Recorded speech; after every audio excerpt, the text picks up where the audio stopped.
Hey everybody, it's Trags alongside CLNS media colleague Alex Barth. The Patriots are not 2-0, not one of the 7 teams 2-0 after week number 2 of the National Football League season, but the Miami Dolphins are. The Ryan division-leading Tannehill. Miami Dolphins. Do you believe in Ryan Put respect on Tannehill? their name. I'm going to ask you, do you believe in Ryan Tannehill? Absolutely not.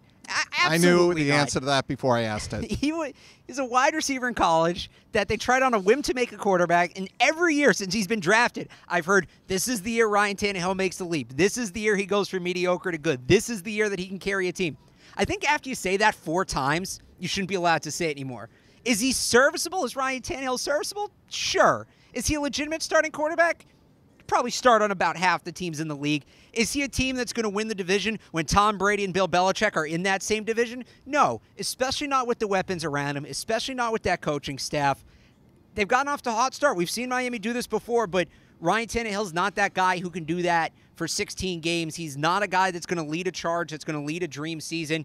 He is an average to below average quarterback. He looks like a guy that learned the position 5 years ago, because he did. He's a good athlete, and that's his best attribute, but he's still learning the quarterback position. Let's talk about Adam Gase, the head coach of the Miami Dolphins. Much was made when he traded Jay Ajayi to the Philadelphia Eagles middle of the 2017 season. Ajayi helped the Eagles win the Super Bowl. There's no question about that. But Adam Gase made a point. I'm going to change the culture inside that Dolphins locker room, and I'm going to do it my way, and I'm going to communicate that there's a certain attitude we're going to have. And maybe he took his hits the last couple of years, but I think this Miami Dolphins team is going to be a lot tougher, a lot more sound than people expect. I'm not saying that they're going to catch the Patriots this year and win the division, but I think they're going to be a lot harder out on Sundays than people give them credit for. I'd liken them to the Bills last year. Actually, 8-8, 9-7, somewhere in there. They're going to be a tough team to get, but they'll have their off weeks. They'll have their mistakes. They're a young team. It's a young coach. They're not quite there yet. Again, like I said, like the Bills last year, they'll fall into their share of wins. They're looking at 8 or 9, but the 2-0 start, they beat 2 okay teams. These are 2 games they probably should have won. Tennessee at home and the Jets on the road. Right. Tennessee being at home helps them out. That is a tougher game. I give them credit for that one, but we'll see what happens when they have to come play here. All right, the Buffalo Bills. Twitter lost its collective mind when Vontae Davis, when it appeared like he had a pre-scripted retirement ready to go, walked off and out of the locker room. I'm done. That's what he said. At halftime because he said, I don't belong on the field. The Bills actually made that game kind of interesting against the Chargers, but still, they fall to 0-2. The Bills are right now a hot mess, but I got to tell you, I think for some reason, somehow, I think they're going to find a way to avoid going winless. Oh, they'll avoid going winless. Sure, they've got a couple easy games on their schedule, but that's a mess. They of a were team. outscored 75-6 in the first 6 quarters of the 18 season. That a guy who a week and a half in realizes he shouldn't be on the field. They just signed that guy this offseason. They just brought that guy in a week and a half into the season. He says, no, I can't do it.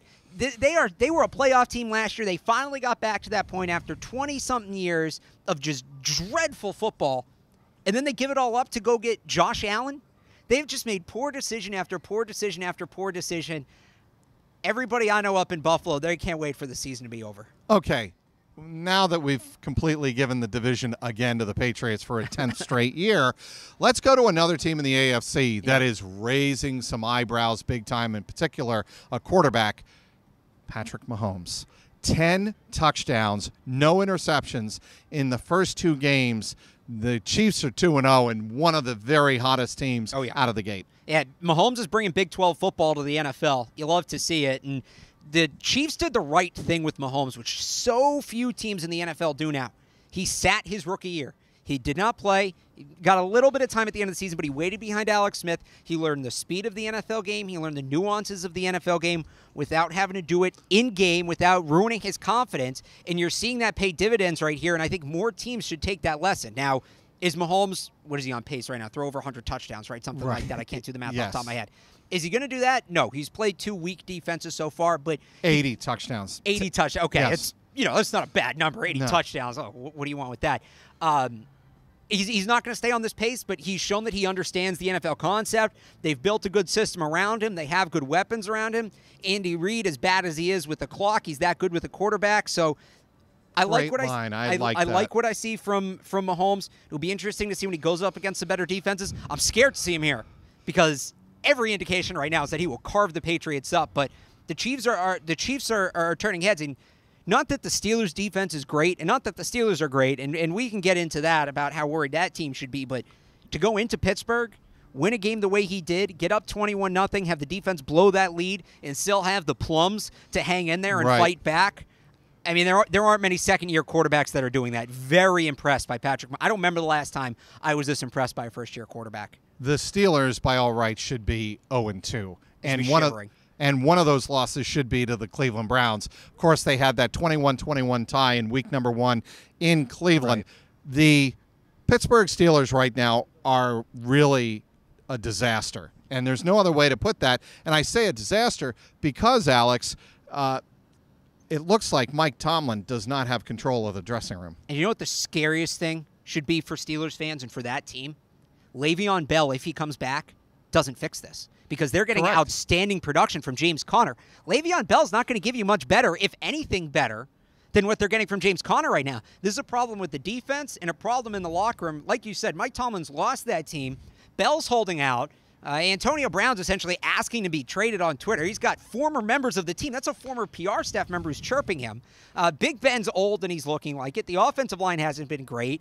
Juju Smith-Schuster's kind of trying to hold that thing together. But that's a mess right now. I know I said before the season I thought they'd take a step back. Based on what I've seen 2 weeks in, and again, the Chiefs who are good but are young, and the Browns who suck. I mean, you're looking at borderline possible playoff the Browns by defense, the Steelers. by the way, the Browns defense does not suck. It's young and athletic. They held the New Orleans Saints, Drew Brees, on the road to 21 points. Fair. And obviously, if their kicker doesn't wet himself, they win the game in New Orleans. They should have, and that is a testament to at least how hard the defense is playing in Cleveland. Lots to follow in the AFC. Other teams besides the New England Patriots, teams that perhaps Patriots will have their eyes on as the 18 season rolls along. We'll have you covered on CLNS Media. Follow us on Twitter at PatriotsCLNS. He's Alex Barth. I'm Mike Petraglia outside Gillette Stadium, CLNS Media.